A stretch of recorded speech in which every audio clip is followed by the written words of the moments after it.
For the first time in 11 games, Arsenal have failed to win a game of football, conceding their first goals in 13 hours, as Granit Xhaka Sunderland caused real problems. But from the underrated performance of Leandro Trossard, to the real reason behind the equaliser, as well as the promising signs and the hidden impact on the title race. As per, let's break it all down and discuss the 5 things we learned from Sunderland 2, Arsenal 2.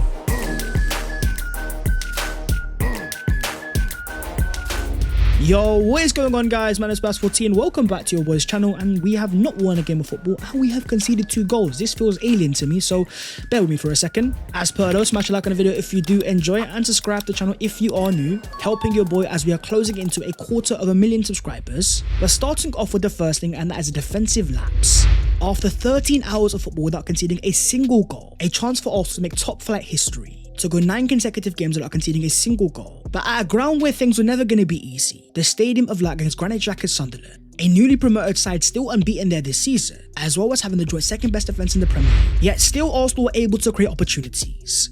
An XG of 2.26 to Sunderland 0.53, yet in a first half Arsenal was second best, losing out on duels and failing to get control of the game. Of course, it be a former Arsenal Academy player, Sunderland defender Daniel Ballard, to end the run of 8 games without conceding a single goal. Yes, it was an amazing finish, and likewise Declan Rice can do a lot better, but I also have to talk about the build up to the goal itself. Was that a foul for Martin Zubimendi, let alone a yellow card? But after a start that we have rarely talked about referees, I'm not going to give these guys that much time of day, because the main focus has to be on yourself. As soon as the ball gets played in behind, the likes of Declan Rice need to do a lot better. You don't allow the ball to end up in the area, let alone a centre-back finishing in that way. It was a superb finish, and the fact that it took that quality of goal to end the run, sometimes you have to hold up your hands and just say fair play. But in a game that Arsenal had turned around, a second half for Arsenal were growing into the game, making chances, and deservedly taking the lead. For the very first time this season, Arsenal conceded 2. A last-minute goal where once again Arsenal failed to defend their box. In a game where Gabriel Magalhaes dropped a 6.9 SofaScore rating,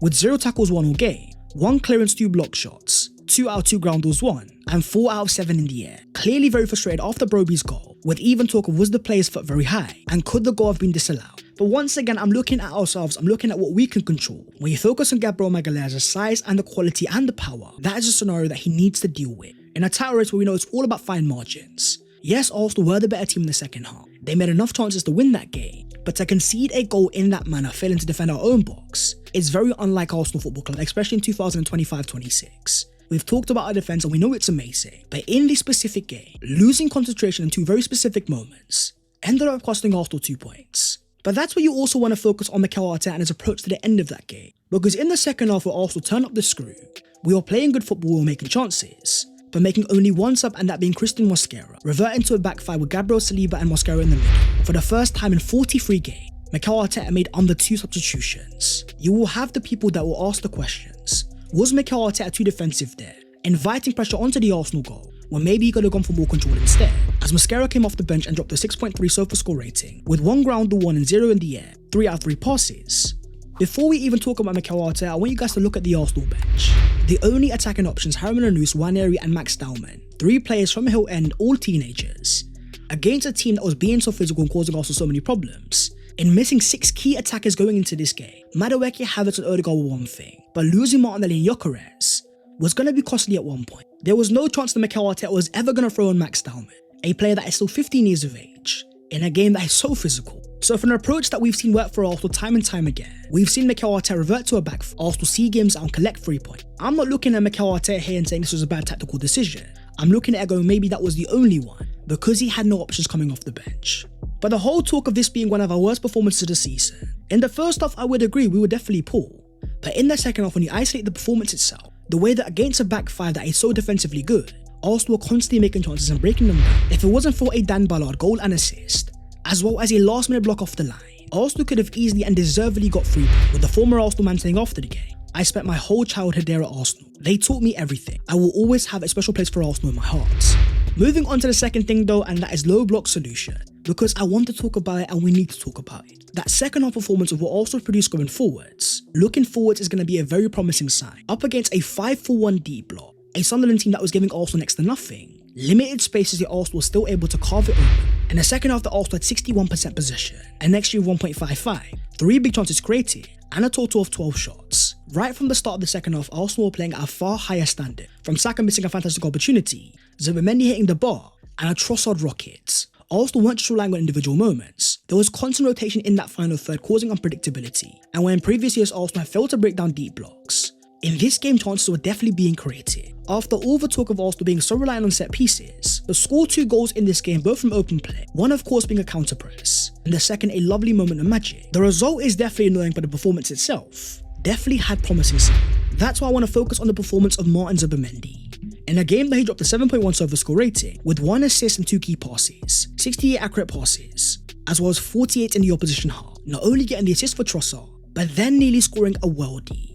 A fantastic volley inside the box, smashing the bar that could have easily been a goal. In this game we saw the beauty of Martin Zubimendi, a player that isn't just a defensive midfielder. Yes, he's a maestro, yes he can command play, but more importantly focus on his footballing IQ, making runs into the box, finding himself in areas. You then look at the player's heat map, and you'll see someone that was absolutely everywhere, not confined to being just a number 6. Zubimendi is a player that has real final third qualities, comfortable in tight spaces and one-touch passing, after years of low blocks being our kryptonite. In this game here, Arsenal broke it down twice, and it could have easily been 3 or 4. That's why I think the impact of Zubimendi is being felt. After doing similar against Newcastle, where Arsenal of course got the win, but even in spite of the goals were making chances, another trip to Tyneside and another opportunity, consistently even without key attackers. But I also want to focus on our midfield horse, and that of course being Declan Rice, playing a major part in the Arsenal equaliser, harassing the Sunderland midfielder, winning the ball back high up the field in the important lead up to Bukayo Saka's goal, in a game that Rice dropped a 7.6 overall score rating, with 1 chance created and 60 accurate passes, 3 total shots and 1 on target, as well as 4 clearances and 3 recovery, 3 or 4 ground balls won. This was a real complete all-round performance, and what I'm starting to see as trademark Declan Rice. When you look at the game's progressive actions, focus on the bottom right hand side in the leaderboard for Arsenal. Our most progressive player was Declan Rice. Whether passing, carries or tackles, Declan Rice was simply everywhere. That's where you start to think about a player that cost you £105 million. You don't just want a defensive midfielder who's good at winning the ball back, but you want a player that has quality on the ball. And in a game that Rice was causing so much problems going forwards, a significant part of Arsenal's second half performance, nearly even scoring from the halfway line, it is no surprise to see this stat before the game. The Rice is the #1 Premier League player in all competitions to have created the most big chances in 2025, with a total of 23, ahead of the likes of Mo Salah and Martin Odegaard. The more that I see Rice in 2025-26, the more I'm starting to see a more and more complete midfielder. To have him at Arsenal Football Club really does feel like a privilege. Moving on to the third thing, and that is the growth of Bukayo. In a first half that we've admitted multiple times was one of Arsenal's worst of the season, the second half was a real test to see which Arsenal players were going to step up and which attackers were going to change the game.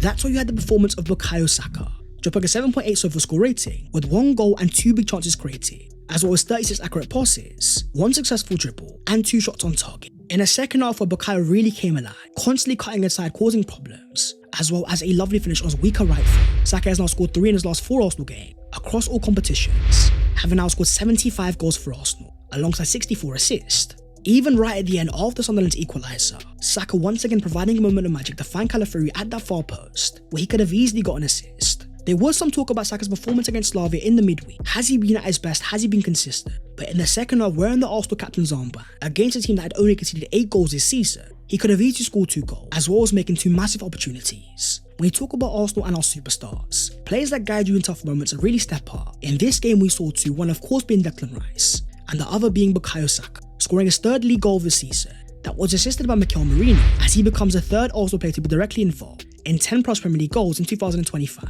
after Leandro Trossard and Declan Rice. But the performance was not amazing, dropping a 5.9 overall score rating, with 1 assist but only 1 shot all game, 1 big chance missed, 1 successful dribble, and 19 accurate passes. It's not about the quality of the player itself, but it's more about the profiles. When you think about Arsenal having 2 touchline wide forward, players that want the ball to feet like Bukayo and Leandro Trossard, that is where you've had the importance of Victor Gyökeres, an outlet constantly making runs in behind to open up spaces. But that is not Mikel Merino, a midfielder by trade that loves to drop deeper and link up play. He wants to get involved and be less of an outlet, and that's why in that first half, Arsenal failed to make any massive chances. But in games against a back 5 where we want to cause problems, this was a game where we really missed Victor Gyökeres, a player constantly asking questions of teams in behind, as well as having real box presence. Mikel Merino may even be better in the air than Gyökeres, but missing a real centre forward in this type of game, you could really see the impact.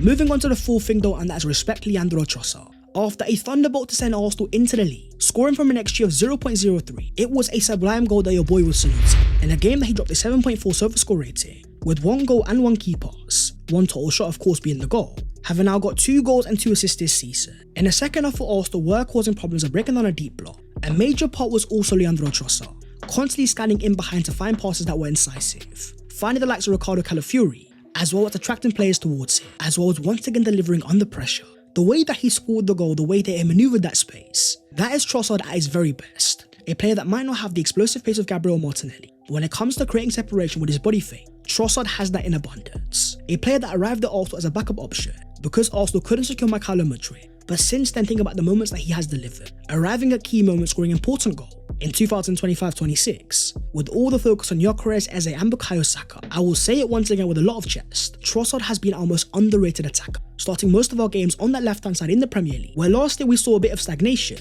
a summer where a lot of Arsenal fans questioned his future, constantly causing problems and making an impact on that left hand side. But the question then becomes, after the international break, if you are going to get a whole host of Arsenal attackers returning, are we going to see Mikel Arteta change the left hand side and maybe throw Eberechi Eze there? After dropping a 6.7 so far score rating, starting as Arsenal's number 10, with 1 chance created and 4 shots, 1 on target and 2 blocked. When it comes to rebounds on the edge of the box, Eze could have easily scored 2 goals today because he has the ball striking and he should have done better, but my main focus is on his overall play. If you're going to be a number 10 for Arsenal playing centrally, you need to have far more tempo to your game and be far more involved. Eze is and always has been a moments player, but playing centrally for Arsenal alongside Bukayo Saka, I'm yet to see any real form of relationship. For a player that arrived at Arsenal with so much hype and so much expectation, with 1 goal and 2 assists so far this season, on that right hand side Eze hasn't been as impactful. So when you then think about the return of Martin Odegaard, a player that will be back after the international break, is Mikel Arteta going to throw Odegaard back into that position and try to keep Eze in that team? And if that is the case, will that be on the left hand side over Leandro Trossard? My friends, talk to me down below in the comments. What have you made of the performance of Eberechi Eze so far this season, and where do you think he needs to be? Moving on to the 5th thing, and that is the missing links. After 10 wins in a row for the first time in 11 games, we are talking about Arsenal failing to win a game of football. With Pep Guardiola saying before the game, nobody wins a title in November. You can lose it, but nobody wins it. Even after failing to win, in the Arsenal fan base, I'm not seeing major panic. And that is because we have still had a very strong start to the season. Still undefeated after defeat to Liverpool, with 10 wins out of 12 and only 2 draws. Having won 8 league games so far this season, still being top of the Premier League. That despite a tough start to the season. A trip to Anfield, a trip to St James's Park, and even the Stadium of Light not being easy. Yet still Arsenal should have made it 11 wins out of 11. In the second half where we had so many chances, even after Sunderland scored, we had the chance to go and win the game from Ricardo Calafiori. And that's why I do have a lot of optimism. In a game that Arsenal were missing 6 key attackers, no Odegaard, Jesus, Martinelli, Gyökeres, Madueke or Havertz. Now we are at an international break, and once it's over, Mikel Arteta's attack is about to have so many more options. With the return of Victor Gyökeres, Kai Havertz and Gabriel Jesus, not only will he have 3 separate centre forwards, but as Mikel Arteta said before the game, some of them, perhaps all of them, I don't know. There are a lot of things that need to happen over the next 2 weeks. Things need to go perfectly, but I think we'll be very close to getting most of our players back in really strong condition. The idea of Arsenal having the returning Martin Odegaard, as well as Noni Madueke and Kai Havertz, a Gabriel Jesus that has not played in nearly a year, and then the very important Victor Gyökeres. It almost feels like after this international break, Arsenal are going to have almost 6 new signings, but still sitting top of the Premier League. The focus now turns to the Etihad, as City of course take on Liverpool, in a game that I want you guys to comment down below. What do you think is the ideal result for Arsenal? But that is the video there and there, so hopefully you guys have enjoyed. If you have, don't forget to smash a like and also subscribe to the channel if you are new. If you want to follow your boy on all of his social medias, the links are down below in the description. But that was the 5 things we learned from Sunderland 2, Arsenal 2. We conceded 2 goals, and that's heartbreaking on its own right, but then not to win the game itself. You know what? Fair play, Sunderland. You did well. Fair play, Granit Xhaka, and I'm not going to complain too much because we are still top of the Premier League, my friends. I will see you next time. Take care. In a bit.